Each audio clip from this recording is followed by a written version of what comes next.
예, 이차 씨는 그러니까 섹스, 젠더, 섹수얼리티라는 이 교재 4장의 이 개념을 이해하면서 우리가 그 지금까지 본 이 가부장적 이데올로기를 다시 재조명하는 그러한 시간을 갖고자 합니다. 구체적으로 자, 가부장적 이데올로기는 이런 그 섹스라는 생물학적인 요인으로서 남녀의 구별이 있고 여성의 종속성은 자연의 결과라고 이제 정의를 내리고 있습니다. 여기에 대해서 우리가 한번 정말 맞는지 아니면은 잘못된 것인지 여러분들이 한번 고민하는 그러한 시간을 갖고자 합니다. 들어가기 앞서서 이제 여성과 남성의 차이가 있냐? 뭐 보통 뭐 가부장적 이데올로기는 차이가 있다는 얘기죠. 근데 여기에 이제 먼저 이제 반기를 든 분이 물론 뭐 이전에 많은 이제 그 여성주의 학자도 있고 또 우리나라 같은 경우 이제 허나설은 이제 이런 분들을 누가 들 수도 있고 하여튼 이 올림피드 구주는 우리가 이제 다음 시간에 이제 구체적으로 배우겠지만 이번은 이제 그 이제 프랑스 시민 대혁명 이후 로베스피에르 여러분도 세계사 시간에 배웠죠. 반대 당에 있었습니다. 그래서 이제 단두대에 처형되면서 자 내가 여성인데 내가 단두대 남성처럼 단두대에서 처형당한다. 그러면은 남성처럼 국회에 연단에 오를 권리도 있다. 여성과 남성의 차이는 없다고 이렇게 이제 이야기를 하시면서 단두대에 처형되는 운명을 겪게 되었습니다.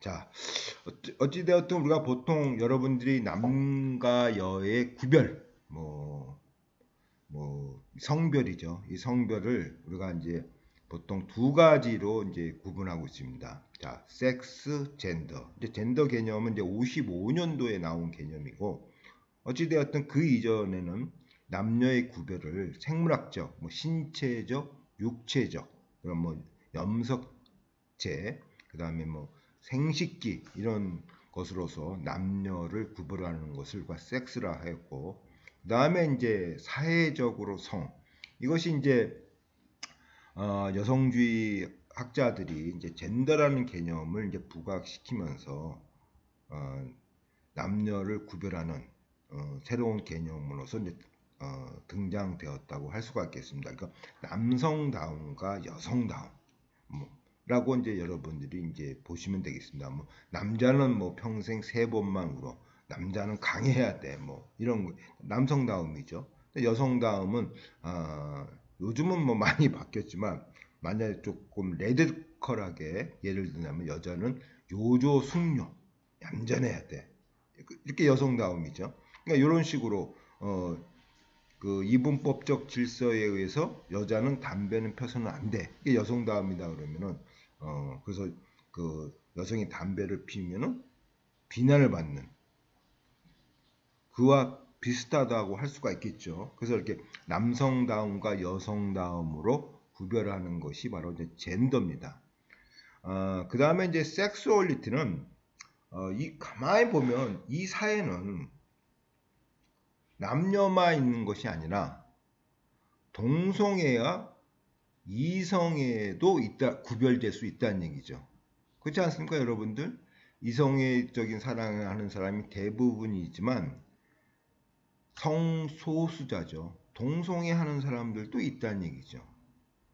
그래서 여성의 해방에 있어서 여성이 해방되듯이 성소수자들이 해방이 같은 궤적에 있다는 거죠. 그러면서 새로이 요사이 부각되는 이러한 그 개념이라고 할 수가 있겠습니다. 어찌되었든 이 세 개념을 우리가 검토하면서 남녀가 차이가 있냐? 차이가 없는데 그렇게 우리가 한번 여러분들이 생각할 수 있는 그러한 시간을 이제 갖고자 합니다. 자, 먼저 뭐 가부장적 이데올로기 우리가 지금까지 이야기했던 것을 다시 한번 이제 구체적으로 또 한번 우리가 검토를 해보겠습니다. 그래서 뭐 화면에 뭐 가부장적 현실 가정적 이상 뭐 이렇게 이제 나오고 있는데, 자, 어떤 이 이데올로기는 어떤 생물학적 성, 예전부터 구별된 이런 생물학적 성, 아까도 얘기했지만 XX, XY, 그다음에 신체적, 그다음 또는 더 나아가서 육체적, 이런 구분에 의해서 남녀가 구별되고, 이게 생물학적이죠. 자, 그런 이러한 그 육체적, 신체적 구별이 바로 여성의 수동성, 의존성, 본질적이다, 이게 본질적이다. 타고났다는 얘기죠. 인네이트하다는 얘기죠. 우리가 신분사에서 양반으로 태어났고 평민으로 태어나는 것이 본질적이죠. 인네이트된 거죠. 운명론적이다. 이게 본질적이다, 이거예요. 그러니까 남녀의 차이는 본질적이고, 그 다음에 생득적이라는 것은 진화와 적응의 결과라 이거죠. 결과다. 그러니까 수동성과 의존성은 본질적이고 진화와 적응의 결과라는 얘기죠. 근데 그 얘기를 이제 하고 있는 겁니다. 그래서 뭐 이분들은 왜 그러냐? 신체적으로 남녀가 구별되지 않냐? 그래서 여성은 뭐 출산과 양육에 필요한 호르몬과 기관을 갖고 있으며, 이것 때문에 남성에 비해서 뇌와 몸집이 작고 근육이 덜 발달되어 있다. 자, 뇌와 뭐 몸집은 뭘고요? 우리가 뇌가 작다. 우리가 보통 고등동물과 저등동물의 차이는 뇌의 크기에 있죠. 남자에 비해서 뇌가 작다는 얘기죠. 아까도 얘기했지만 프로이트가 이성은 남자는 100, 여자는 90. 그와 비슷한 얘기죠. 그래서 생물학적으로 남녀가 구별되고, 그래서 여성은 수동과 의존돼 있다. 이것의 연장선으로서, 그렇죠? 이것의 연장선으로서 남성다움과 여성다움, 젠더는 구별은 정당하다는 얘기죠. 정당하다. 자, 뭐 구체적으로 남성다움, 여성다움, 우리가 좀 뭐라 그럴까, 이렇게 레디컬하게 여러분들의 이해를 돕기 위해서 뭐 레디컬하게 예를 들겠습니다. 이건 절대 뭐 이렇게 이상하게 생각하지 마세요. 여자가 술을 먹어서는 안 돼. 이게 여성다움이죠. 지금은 뭐 남성다움과 여성다움이 다 해체됐으니까 남자는 술을 먹어도 돼. 이게 남성다움이죠. 그러니까 남자가 술을 먹어도 돼, 여자는 술을 먹어서는 안 돼. 이게 여성다움. 이러한 젠더의 구별이 정당하다는 얘기죠. 정당하다. 그래서 여성은 자연이고 본질인데 그것을 어떻게 거부하냐 이게. 예? 그러니까 출산과 임신이죠. 자아실현이나 사회적 성공을 위해 출산을 포기하거나 미루는 여성들은 분수를 모르고 날뛴다고 질책하고, 재생산과 관련 없는 섹스 혹은 쾌락을 위한 섹스를 하는 여성들을 천박하고 더럽다는 꼬리표를 낙인시킨다는 얘기죠. 그러니까 하여튼 가부장적 이데올로기는, 자, 남녀의 구별을 이제 섹스로 우리가 보통 구별하지 않습니까? 신체적인 면에서 구별하고. 그래서 이제 55년도 이후에 이제 젠더의 개념이 부각되니까, 젠더라는 것은 남성다움과 여성다움이죠. 그러니까 젠더의 개념이 부각되니까 그 연장선에 남성다움과 여성다움이 구별이 당연하다는 얘기죠. 이게 바로 이제 그 가부장적 이데올로기의 남녀의 구별에 대한 그런 것을 가지고 여성의 종속을 설명하고 있다고 할 수가 있겠죠. 자, 이 이제 사회적 성, 우리가 보통 뭐 젠더인데, 이 젠더를 제일 먼저 언급하신 분은 이 시몬드 보부아르입니다. 자, 이분이 얘기할 때는 이제 젠더라는 개념이 그렇게 개념이 형성되지 않았습니다. 이분은 뭐라 그랬냐? 자, 여성은 태어나는 것이 아니다. 만들어지는 것이다. 이제 이런 개념을 던지면서 이 개념을 중심으로 이제 젠더라는 개념이 나오는 겁니다. 그래서 이 시몬드 보부아르는 여러분들 알다시피 더 세컨드 섹스라는 책을 지면서, 자, 여자는 두 번 태어난다는 얘기죠. 두 번째 성이 의미가 아니라 세컨드 섹스에서 물론 그런 의미도 포함됩니다. 첫 번째 성은 남성이고 두 번째 성은 여성이다. 그 의미도 포함되지만 이 세컨드 섹스의 근본적인 이 보부아르가 주장하는 내용은 여성은 두 번 태어난다 이거예요. 한 번은 생물학적으로 엄마의 뱃속에서 태어나고 두 번째는 이 사회에서 남성다움과 여성다움으로 또 태어나야 된다는 얘기죠. 아까도 얘기했지만 이 당시는 여성은 술을 먹어서는 안 돼. 또 이렇게 태어나야 된다. 여자는 요조 숙녀의 때. 이런 식으로 남성다움과 여성다움으로서 또 만들어져야 된다는 얘기죠. 만약에 여성다움을 여성이 잃고 남성다움적 행동을 하게 되면 사회적 비난의 대상이 되죠. 그래서 내가 술을 참 좋아하는데 내가 여자예요. 근데 여성다움, 사회적 성, 젠더에 의해서 남성다움과 여성다움, 여자는 술을 먹어서는 안 돼. 그러니까 나는 어떻게 돼? 술을 먹어야 되면 뭐 사회적 비난의 대상이 되니까 나는 술을 안 먹는 여성으로 이제 변화해야 된다는 얘기죠. 두 번 태어난다는 얘기죠. 그래서 첫 번째는 엄마의 몸속에서, 두 번째는 바로 이 사회에서 길러져야 된다는 얘기죠. 길러져야 된다. 남성다움과 여성다움으로 길러져야 된다. 그러면서 이러한 그 젠더라는 개념을 언급하셨고 이것이 이제 1955년대 존 몬이라는 사람이 처음으로 사용되면서 남녀의 구별에 있어서 젠더라는 개념이 이제 부각되기 시작했다고 여러분들은 이해하시면 되겠습니다. 자, 우리가 젠더의 개념을 좀 더 들어가기 앞서서 일단 보보아르를 언급했으니까 자, 여러분들 알다시피 계약견론으로 유명한 사람이죠. 실존은 본질보다 앞선다. 이 사르트르입니다. 실존, 사랑. 다시 얘기해서 남녀의 사랑은 본질, 결혼 제도보다 앞서다는 얘기죠. 그러니까 이제 사르트르와 이 보부아르의 계약 결혼은 예를 들어서 이게 섹수얼리티 개념하고도 연결이 됩니다. 자, 우리가 결혼이라는 제도를 통해서 남과 여는 1대1 대응 관계입니다. 그렇죠? 근데 여기서 이제 조금 괜찮다는 게 남자는 바람을 펴면 좀 괜찮다는 것이 가부장적 이데올로기 사고방식이고 여자는 바람을 피면은 우리가 생사 여탈권도 갖고 있다. 로마 시대에 제가 말씀드렸죠. 안 되죠. 그러니까 샤르트르의 입장에서는 남녀의 사랑은 본질적이고 여러 명과 동시보다는 또 사랑하고 헤어지고 이런 것이 본질적인 건 실존적인 건데 이 결혼이라는 제도 때문에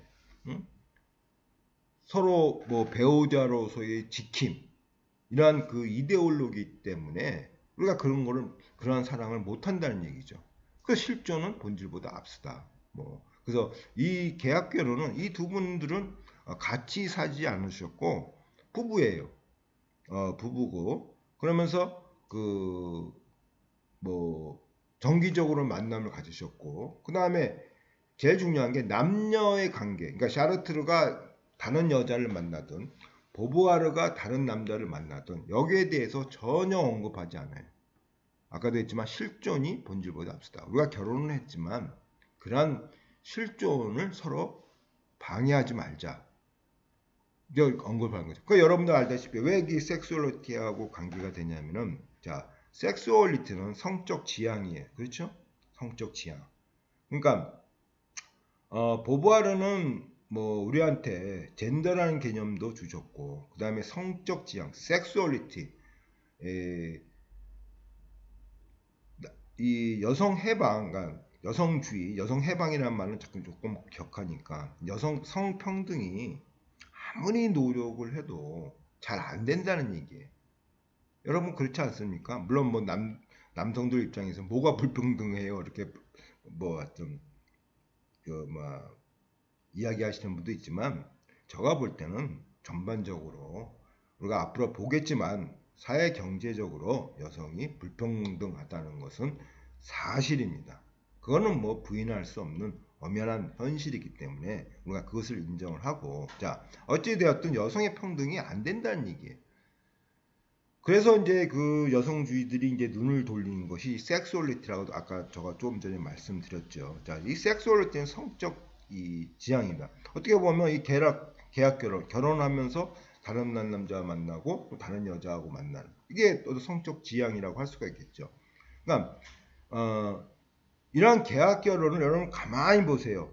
보수적인 입장에서는 성의 문란이에요. 성이 문란하다. 그러나 이러한 육체적인 면에서 여성이라는 것이 가부장적 이데올로기에서는 아까도 얘기했지만 남성은 바람을 펴도 되고 여자는 바람을 펴서는 안 돼요. 1대1 대응 관계에 있어요. 그렇기 때문에 여성이 성에서 좀 해방이 되지 않으면은 성평등이 오지 않을까.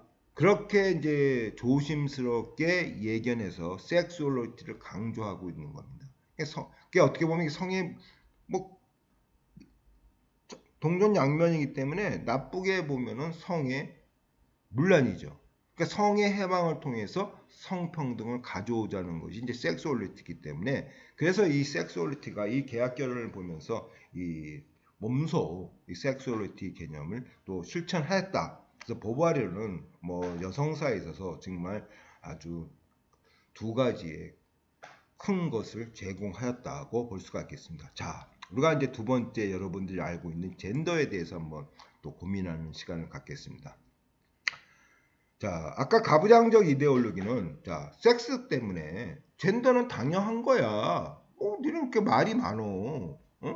그 운명이고 진화의 결과야. 사슴의 목이 길어지듯이 지금 이렇게 사는 것은 정당한 거야.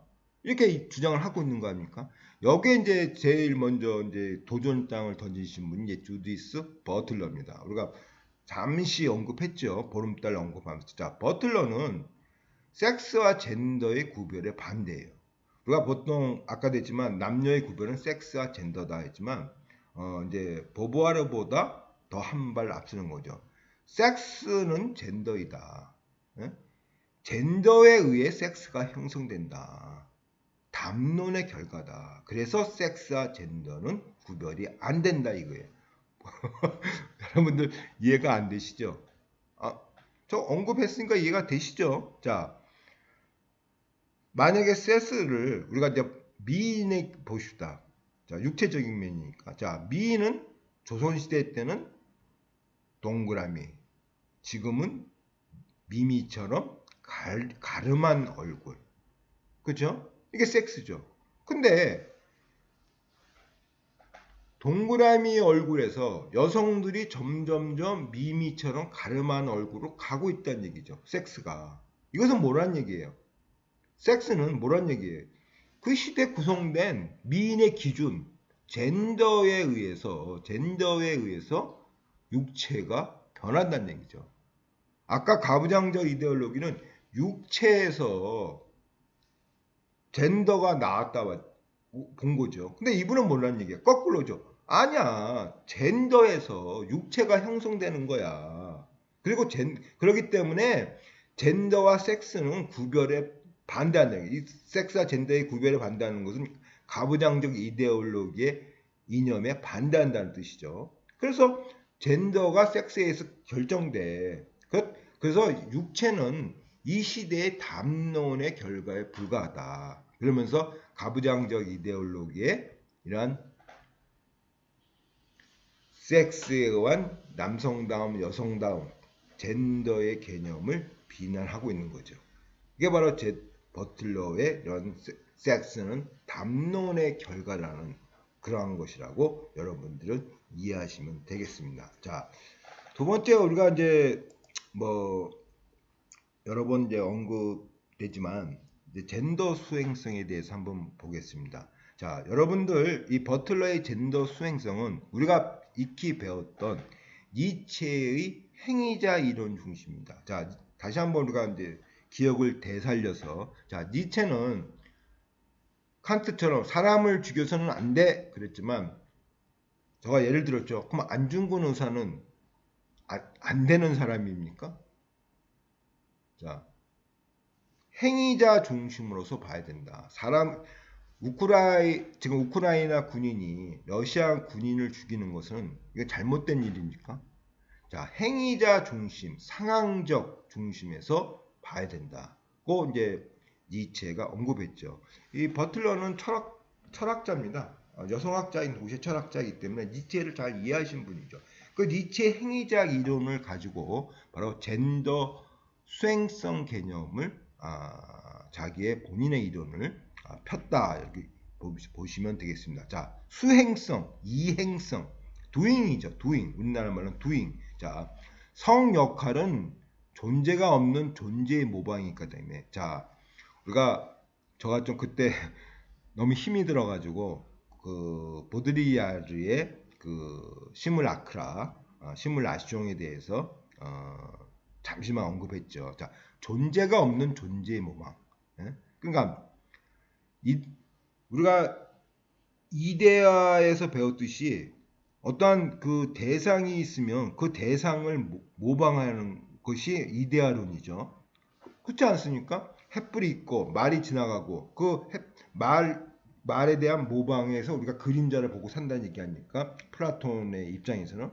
근데 이제 보드리아르가 현대사에 오면서 이 말이란 실체는 없다. 그러니까 존재가 없는 존재의 모방, 말이란 없는 실체가 없이 그냥 존재의 모방을 해가지고, 예? 그죠? 그래서 이게 시뮬라크라다, 그러니까 가상 세계다 이렇게 언급했죠. 자, 버틀러는 성 역할은 존재가 없는 존재의 모방이야. 그 말은 다시 얘기해서 뭐란 얘기예요? 이렇게 가부장적 이데올로기에서 뭐 섹스나 젠더에 의해서 규정된 이런 남성은 브레드 위너, 여성은 하우스 키퍼 이러한 성 역할은 존재가 없이 그냥 만들어진 모방인 가득에 그러니까 다시 얘기해서 하나의 시뮬라크라다. 그렇기 때문에 누가 행동하는 것에 의해서 결정되는 수행성, 이체 행위자 개념에서 그렇죠? 행위자 개념에서 이해한다. 다시 해서 상대적으로 이해해야 된다는 얘기죠. 여성다움과 남성다움은 존재하는 것이 아니라 그러니까 시뮬라크라죠. 수행적으로 그냥 구성되는 담론적 구성물에 불과하다. 다시 얘기해서 돌봄 노동을 하는 여성이 아니라 돌봄 노동을 이해하는 사람으로 이행자는 남성일 수도 있고 여성일 수도 있다. 이게 바로 버틀러의 젠더 수행성입니다. 자, 이 돌봄 노동의 해체가 여성 평등의 성평등의 아주 중요한 요인 중에 하나예요. 우리가 아까도 가부장제 이데올로기면서 돌봄 노동에 대한 구성의 오류도 제가 설명했죠. 자, 돌봄 노동을 어떻게 해체할 것인가? 이제 보통 성평등을 지금 우리가 돌봄 노동의 해체와 섹슈얼리티 개념으로 우리가 지금 접근하고 있는데 이 버틀러도 이 돌봄 노동 어떻게 해체할 것인가 많은 고민을 하신 거예요. 그래서 니체의 행위자 개념을 갖고 자, 돌봄 노동이 남자 거다, 여자 거다. 이러한 규정은 없다 이거죠. 없다. 왜?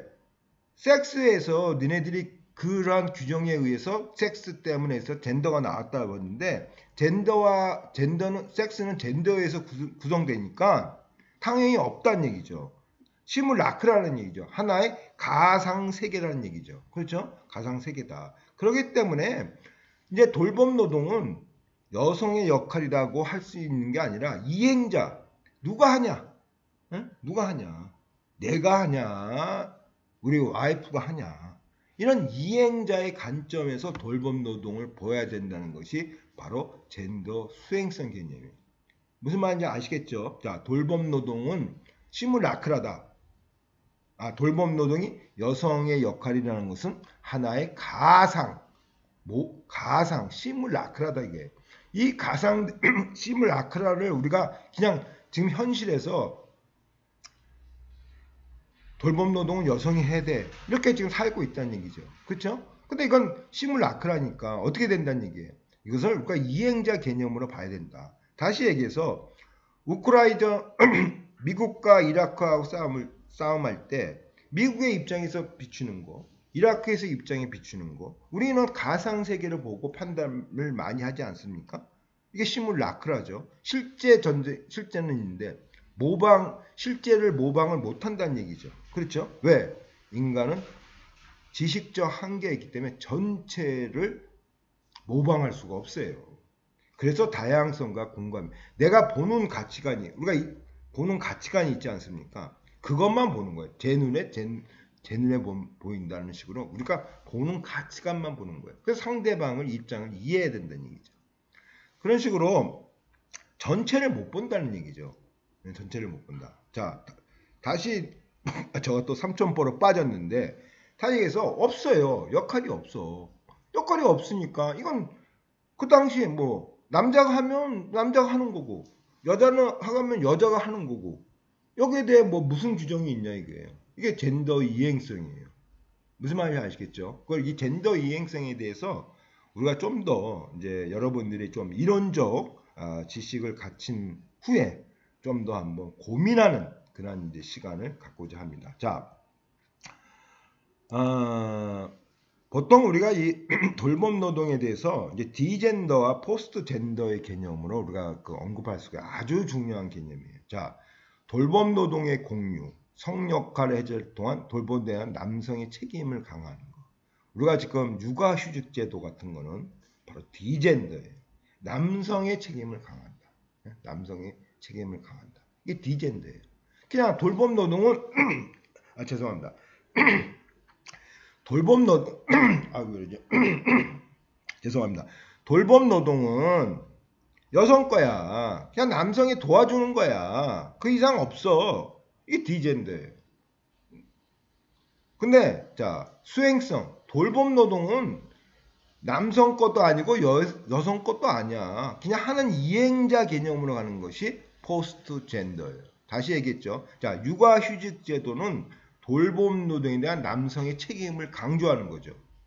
돌봄 노동이 여성의 거라는 것을 1차적으로 인정하면서 남성에 대한 참여를 강조할 때는 디젠더 개념이고, 야, 돌봄 노동은 여성 것도 아니고 남성 것도 아니야. 그냥 하는 사람이 이행하는 거야. 그 이상 뭐가 있어. 이럴 때는 바로 포스트 젠더의 개념이라고 이야기할 수가 있는 거야. 그 여러분들은 이 디젠더와 포스트 젠더의 개념까지도 여러분들은 이해하셔야 됩니다. 자,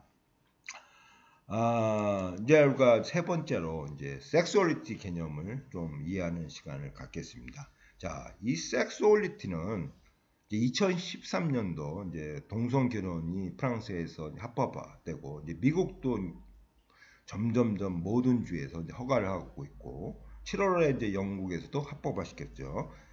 엘튼 존 여러분들 아는 팝 가수가 영국에서는 제1호의 이제 동성애로 합법화시켰습니다. 동성 결혼으로서. 근데 그해 러시아에서는 반동성애법이 통과되었다. 그러니까 이 얘기는 뭐 동성애라는 것은 그 시대의 상황, 그 나라의 어떤 역사적, 시대적 배경에 따라 뭐 달리 될 수 있다는 얘기죠. 우리나라가 지금 동성결혼이 합법화되지 않고 있는 거나 마찬가지죠. 그렇다고 반동성애법은 또 통과도 안 되고 있고, 저희 나라는 지금 이런 좀 이렇게 어중중한 그런 상태에 있다고 볼 수가 있습니다. 자, 아까도 했지만 섹스와 젠더의 남녀의 차별 못지않게 이성애와 동성애의 차별이라는 것을 부각시키면서 섹수얼리티 개념이죠. 성적 지향을 이제 부각시킨 겁니다. 다시 한번 얘기할 건데 이 섹수얼리티는 성의 해방을 하려는데 그냥 뭐 버틀러도 뭐 수행성, 이행성 개념하면서 그렇게 뭐 돌봄 노동은 뭐 남녀 뭐의 역할이 없는 시뮬라크라다 뭐 이 정도로 이야기하면서 하였지만 여러분들 뭐 지금 현실을 볼 때 뭐 그냥 이론의 끝이지 현실적으로 우리가 움직이지를 않습니까? 그래서 여성학자들이 새로 생각하는 것이 좀 우리가 성의 해방 쪽에서 좀 접근해보지 않을까? 그렇죠? 성의 해방에서 좀 접근하면은 가부장적 이데올로기는 자꾸만 뭐 우리가 이제 앞으로 마르크스 페미니즘에서 배웠지만 이 가부장적 이데올로기는 여성을 나만 상대하라는 죄송합니다 이런 표현이지만 1대1 관계죠. 그렇죠? 자기의 배우자만 관계를 맺으라는 얘기죠. 그렇지 않으면 뭐 아까도 봤듯이 비난을 받죠. 그렇죠? 그러니까 좀 성에 좀 해방해서 좀 접근하면은 좀 성평등이 되지 않을까 이렇게 조심스럽게 얘기하면서 섹스얼리티가 부각되었고 지금 이제 부각되면서 계속 연구하고 있는 상태죠. 그래서 섹스얼리티는 남녀의 구별보다는 어떤 성적 지향이라고 할 수가 있겠습니다. 자, 먼저 우리가 동성애에 대해서 한번 이제 보겠습니다. 이 프로이트는 우리가 그 여러 번 언급된 분 중에 있는데 이분은 이제 오이드푸스 컴플렉스 그 과정 속에서 동성애를 정신질환자라고 언급해요. 1920년도에 그러니까 정신질환자다. 20년도가 아니고 저거 정확히 기억이 안 나. 동성애는 정신질환자다. 21년도인가 그 디에고 앤 이드라는 그런 책을 쓰면서 저 죄송합니다. 정확히 기억이 안 나는데 하여튼 동성애는 정신질환자다. 아까 쉬운 얘기를 이상 행동 소유자란 얘기죠. 뭐 환자란 얘기죠. 뭐 정신질환자다. 동성애는 이게 이제 제가 시간이 없으니까 여러분들이 그냥 이분이 그냥 뭐 동성애는 환자, 이상행동 소유자다 이렇게 언급 안 해요. 구체적인 이론을 제시하면서 동성애는 정신질환자다고 얘기를 해요. 그러니까 구체적인 그 관계를 제가 또 이야기하면은 시간이 너무 많이 흐르니까 여러분들이 궁금하신 분은 개인적으로 이메일을 주시면은 제가 그 답변을 제공하겠습니다. 어찌되었든 뭐 교수님 뭐 왜 그러죠? 그건 이제 개인적으로 하세요. 하여튼 프로이트는 동성애는 이상행동 소유자다. 그러니까 쉬운 얘기로 뭐 속된 말로 미친 사람이다 이거예요. 정신질환자다. 이렇게 이제 언급을 하셨고 자. 이 섹스얼리티가 또 부각되는 것 중에 또 아주 중요한 요인이 하나 있는데 이 DSM입니다. 이 DSM은 미국 정신의학회에서 만든 정신장애 진단 매뉴얼이에요. 다시 얘기해서 히스테리, 강박증, 뭐 공황장애, 뭐 여러분들이 많이 쓰는 공황장애. 이것은 이러한 판단은 이 책에 나온 기준에 의해서 판단을 하는 거예요. 그렇죠? 그래서 모든 국가에서 이 DSM을 사용하고 있고 이제 지금까지 DSM-5, 5편까지 계속 변환을 하는 거죠.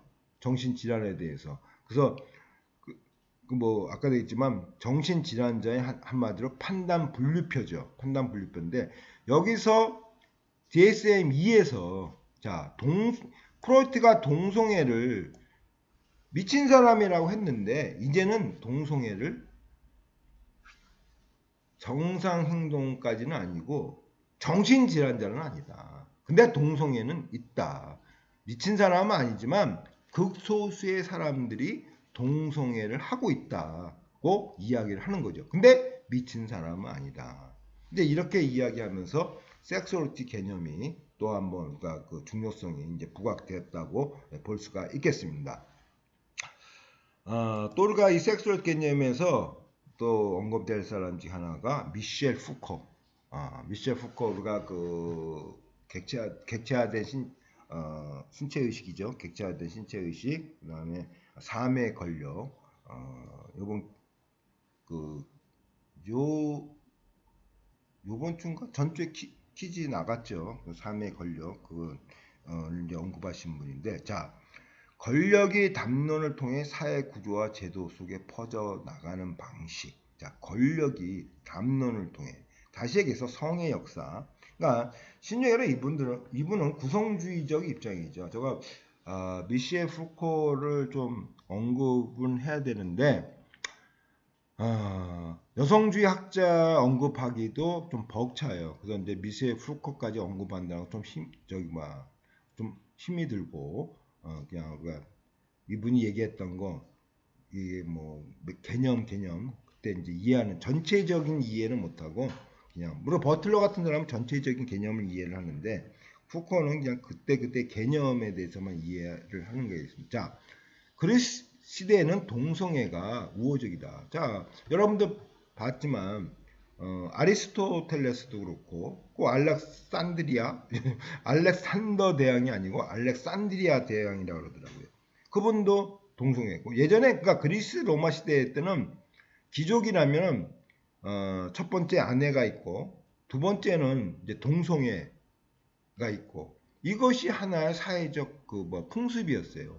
그러니까 아내 동성애. 그러니까 알렉산드리아 뭐 저기 아리스토텔레스 다 두 번째 그 동성애를 다 저기 뭐 갖는 것이 그 시대의 하나의 풍습이에요. 지금 우리가 뭐 일처일부제가 풍습이듯이 그 시대는 동성애가 강히 풍습이었다는 얘기죠. 예? 그러니까 지금에 와서야 동성애가 비난의 대상이지만 자 이런 성의 역사는 그 시대의 담론에 의해 결정난다는 얘기죠. 이게 성의 역사예요. 지식의 고고학, 예? 지식의 고고학. 그 시대의 담론, 그러니까 구성주의적인 관점이죠. 그 시대의 담론에 의해서 결정난다. 이거 하면서 이 동성애에 대해서 아까 DSM-2에 보듯이 이제 동성애가 옳다 그르다 그 시대의 담론에 불과하다 이거예요. 근데 동성애라는 것은 아까도 했지만 뭐야 실존은 본질보다 앞서다. 동성애라는 것은 어떤 실존적인 현상이라는 얘기죠. 왜 이분이 동성애자니까 그렇죠? 이분이 동성애자입니다. 동성애라는 것은 인간의 그냥 본질적이고 실존적인 건데 이것이 이 시대에서 안 돼, 이 금지는 그 시대의 담론, 그죠? 담론의 구성에 불과하다. 어떻게 보면 니체의 해석적 진리죠. 그러니까 니체가 대단한 사람이죠. 모든 것에 다 언급되고 있죠. 해석적 진리죠. 그러니까 담론에 불과하다. 그러니까 뭐 우리가 이건 담론에 불과하니까 본질적이다. 동성애라는 거. 그러면서 이러한 섹슈얼리티 개념이 부각됐다고 여러분을 이해하시면 되겠습니다. 자, 죄송합니다. 자, 시간을 보느냐고 좀 했습니다. 자, 아까도 했지만 남녀의 구별과 다르게 이 시대는 이성과 동성애라는 이런 섹슈얼리티가 있다. 이 섹슈얼리티를 부각시키는 가장 근본적인 이유는 젠더의 개념으로서 좀 더 여성 성평등 해방을 좀 접근하고자 했는데 현실적으로 안 된다는 얘기죠. 그러니까 이제 이 성의 해방 섹슈얼리티 개념으로서 좀 접근하면 성평등이 이루어지지 않을까. 이 조심스러운 예견 속에서 섹슈얼리티가 부각됐다. 그래서 섹슈얼리티가 부각된다는 것은 어떤 성의 해방, 성평등으로 가는 데 있어서 하나의 개념이다. 여러분 이렇게 이해하시면 되겠습니다. 그래서 섹슈얼리티는 성적 지향이에요. 성적 욕망. 일부 일처제 하는 사람이 있고 독신자 있고 그렇죠? 그 다음에 동성애, 이성애, 성적 경향성, 성정체성이라고 그러죠. 성정체성. 그래서 보통 우리가 섹스는 남자고 젠더는 여성담이고 이때가 성정체성의 혼란이라고 그러죠. 예? 그러니까 섹슈얼리티 개념을 떠나서 그냥 사랑은 내가 이성애를 하는데 신체적으로는 남자인데 여성적으로 하는 거죠. 근데 이분은 동성애 하는 것은 아니죠. 이때 우리가 성정체성의 혼란이라는 이런 개념도 쓰고 있는 거죠. 이 성정체성의 이 혼란, 이런 개념은 여러분들 이제 눈치채시죠. 가부장적 이데올로기 사고방식에서 나오는 거죠. 그렇죠? 이분법적 질서에 의해서. 자, 성적 지위, 성에 대한 지위를 부여하는 행위로 동성애를 비난하는 거. 하여튼 성적 지향이라고 여러분들 그냥 동성애, 이성애 이렇게 이해하시면 됩니다. 그래서 요 메트로섹수얼 우리가 요즘 세련된 이미지로 외모에 관심이 있는 많은 남성을 말한다. 그래서 거울쟁이 남자들이 온다 칼럼에서 이 단어를 처음 썼다. 메트로섹수얼도 어떻게 보면 성적 취향. 내가 남자지만 여자처럼 화장하고 다니고, 그렇죠? 뭐 여자처럼 성형도 하고, 뭐 외모를 자기가 가꾸는 데죠. 이런 취향을 가진 사람이 취향을 가지면 뭐 저 같은 사람이야 뭐 이렇게까진 취향을 못하죠. 근데 뭐 여기에 뭐 상당히 남성들이 이렇게 뭐 그 성적으로 여성 쪽으로 이렇게 뭐 화장도 하고 여성은 또 거꾸로 어떻게 되죠? 여성은 거꾸로 남자처럼 머리를 짧게 치는 사람들이 있죠. 짧게 치고 그렇죠? 좀 남성다운 뭐 외모를 좀 강조하는 사람들이 있고 요게 다 이제 메트로 섹수얼입니다. 예? 메트로 섹수얼 이게 다 섹수얼에 포함되는 거죠. 자 구체적으로 자 동성애 여러분들이 이제 우리가 한번 이해하는 시간을 갖겠습니다. 요 LGBT는 자 레즈비안, 게이, 그다음에 뭐예요? 양성애가 바이섹수얼이죠. 바이섹수얼, 트랜스젠더. 그 LGBT가 보통 이게 LGBT의 이제 뭐 표현되는 하나의 그 깃발이죠. 그 깃발이고 그 성소수자, 그리고 성소수자를 키어라는 개념으로 이야기하고 있죠. 그 키어 페미니즘도 있습니다. 아까도 얘기했지만 성소수자를 통한 성의 해방. 그래서 그런 분들을 우리가 키어 페미니즘이라고 이야기하고 있는데, 하여튼 뭐 잠시 우리가 언급하는 시간을 우리가 페미니즘 시간에 또 한번 이해하는 시간을 갖겠습니다. 보통 LGBT를 우리가 이제 그 성소수자, 그래서 레즈비안, 그 L, 그다음에 게이, G, 바이섹슈얼, 그러니까 그 동성애를 우리가 레즈비안, 게이, 바이섹슈얼로 구분하고 있고 트랜스젠더는 뭐 그야말로 젠더가 트랜스된 거죠. 그래서 남성, 여성, 여성, 남성. 근데 이거 꼭 육체적인 뭐 성전환하는 사람도 있고 그렇다고 뭐 성전환 없이 그냥 남성이면서 좀 여성적으로 사는 사람, 또 여성이면서 남성적으로 사는 사람. 그러니까 이런 분들이 트랜스젠더죠. 근데 이분들이 뭐 레즈비안 게이도 될 수 있지만 아닐 수도 있죠. 내가 남자지만 뭐 약간 여성처럼 살지만 그래도 난 여자를 좋아할 수 있는 거죠. 굳이 뭐 내가 남자를 좋아해야 한다는 건 아니죠. 그렇죠? 그러니까 뭐 게이는 아니죠. 그러니까 레즈비안 게이 그럴 경향이 높다는 얘기죠. 트랜스젠더가. 그래서 하여튼 이 트랜스젠더를 우리가 이제 동성애하고는 구분되고 무성애, 에섹슈얼 아무 성에 관심이 없는 성적 욕구가 안 일어나는 사람들이죠. 남자를 봐도 아니고 여자를 봐도 아니고 이게 무성애자. 그다음에 이제 간성, 인터섹스. 이 간성은 이제 그 남녀 여러분들이 그냥 남녀 신체를 뭐 신체라 하죠. 생식기를 좀 신체를 동시에 갖고 태어난 사람들. 그렇죠? 동시에 갖고 태어나는 거고. 그러니까 남자의 생식기와 여자의 생식기를 동시에 갖고 태어나는 인터섹스. 간성이라 그래요. 이런 분들 간혹가다 있죠. 요게 다 이제 성소수자 LGBT에 속한다고 여러분들이 이해하시면 되겠습니다. 자, 결론적으로 중세 봉건사의 섹스얼리티는 결혼을 지위와 출산을 위한 것이다. 그러니까 그런 계약 결혼이 아니라 어떻게 보면 이제 신분에 의한 계약 결혼이죠. 그러니까 가문의 의도적으로 우리가 엘리자베스 1세하고 그 스페인 그 함대, 그 무적 스페인 함대 그분 그 왕 이름을 저 잊어먹었는데 결혼을 하려고 그랬죠. 그렇죠? 엘리자베스 1세가 그동안 이제 열세니까 스페인 함대에 비해서 열세니까 그 시간을 벌고자 뭐 계약 결혼을 이렇게 준비도 한 거. 그렇게 본 거죠. 그래서 출산을 위한 것이었다. 자본주의와 더불어 낭만적 사랑은 결혼에 아까도 했지만 사랑이 동반한다. 낭만적 사랑은 이제 연애가 됐다는 얘기죠. 그러니까 여기서는 뭐 중매 결혼은 중매 이렇게 집어넣읍시다. 아 죄송합니다. 이게 목이 잠깐 잠기지. 자 중매고 자 이제 중매에서 이제 연애. 그러니까 예전에는 아버지가 정해준 사람하고 결혼했다는 얘기죠. 그렇죠? 아버지. 그래서 근데 신랑 신부를 처음 보는 거죠. 그날. 왜 부모의 뭐 가문끼리 결혼하고 그러니까. 그랬지만 이제는 뭐야? 자본주의 사회와 더불어서 연애라는 게 개념이 나오죠. 자기가 직접 배우자를 선택하는 거죠. 사귀면서. 이게 연애죠.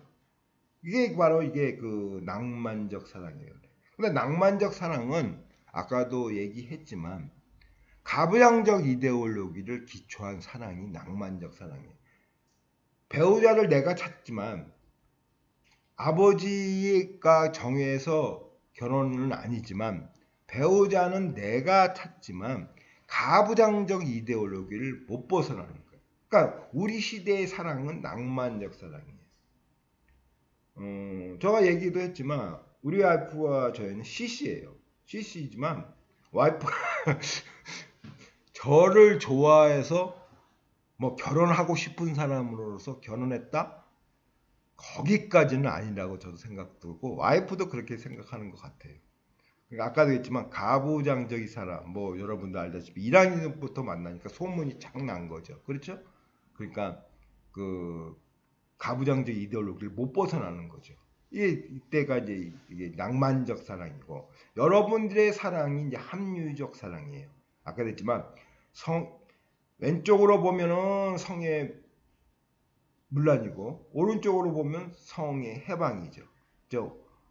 어제 만나고 오늘 만나고 뭐 빠이빠이 또 다음에 또 만나고 또 다른 사람 만나고 이게 합리적 그때 합류되는 사랑이에요. 그러니까 성적 쾌락, 상호 그다음에 결혼하고는 상관이 없는 거죠. 이 합리적 사랑입니다. 그렇죠? 그래서 이 합리적 사랑인데 그러니까 여러분들의 사랑이죠. 뭐 홍대에서 뭐 이렇게 한번 만났다가 빠이빠이 아주 뭐 쿨하게 또 헤어지고 그렇죠? 여기에 대해서 이제 부담을 안 가. 이게 어떻게 보면 여러분도 알다시피 합리적 사랑하면 성의 문란이고 성의 해방이지만 동시에 성을 어떻게 된다는 얘기예요. 주체적, 능동적으로 이해하는 계기가 될 수가 있는 거죠. 제가 성폭력 예방교육 계속 언급하죠. 여성은 항상 피해자의 입장이 있지만 이 합리적 사랑으로 하게 되면서 여성이 점점점 성에 대해서 능동적 위치에 갈 수 있는 그런 여지를 남기고 있는 거죠. 그래서 이 섹슈얼리티가 이렇게 잠깐만 그 뭐라는 얘기하면 성의 해방에 있어서 여성을 또 남자처럼 능동적 위치에 놓고 되면 내 성의 해방이 가지 않을까 그런 예견하에서 섹슈얼리티가 개념이 계속 부각되는 거죠. 자, 그래서 이 현대 여러분의 사랑을 플라스틱 섹슈얼리티라고 해요. 플라스틱 합리적 사랑이고 플라스틱 섹슈얼리티 그러니까 유연한 섹슈얼리티라고 해요. 그래서 여성들이 성적 쾌락을 주장하고 결혼 제도적 성 역할에서 벗어나 결혼을 전제로 하는 성과 사랑을 부정한다. 아까도 했지만 이것이 뭐냐고 그러면 낭만적 사랑을 부정하고 합리적 사랑을 하는 것을 현대의 플라스틱 섹슈얼리티. 이게 안소니 기딩스라는 사람이 현대사의 성과 사랑 에로티시즘이라는 책에서 우리의 지금의 섹슈얼리티는 플라스틱 섹슈얼리티다. 유연한 섹슈얼리티다. 그래서 푸어 릴레이션. 그러니까 여러분들이 지금 합리적 사랑하는 그 관계 쿨하잖아요. 그러니까 순수하게 만났다가 저 때의 만남은 결혼을 전제로 한 만남이었죠. 그러니까 푸어하지가 않죠. 부담이죠. 예? 부담이라고. 뭐 사랑을 해서 뭐 교수님께 뭐가 부담이에요? 그러겠지만 사랑을 했다가 오래되고 결혼한다는 것도 부담이 와요. 여러분도 그렇지 않습니까? 지금 사랑에 대해서 부담돼서 결혼 안 하시는 분들 많을 거예요. 그러니까 순수하지가 않죠. 여러분들 사랑은 그때 결혼이라는 그런 전제도 없잖아요. 쿨하잖아요.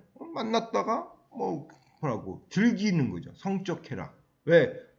이 성적 쾌락은 인간의 실존이니까.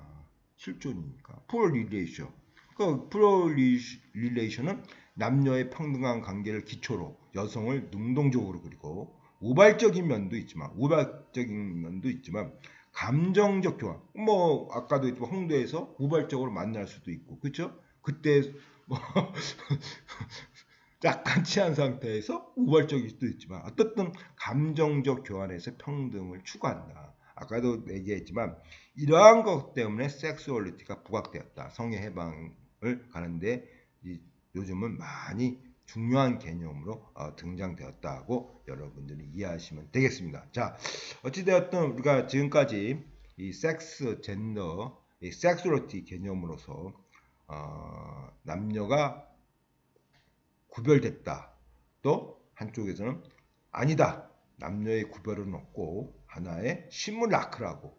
그 다음에 섹슈얼리티로서 한번 성의 해방을 우리가 좀 근접하게 가는 것이 아니냐. 이렇게 조심스럽게 이야기하면서 이번 차 시간을 마치고자 합니다. 자, 고생 많이 하셨습니다.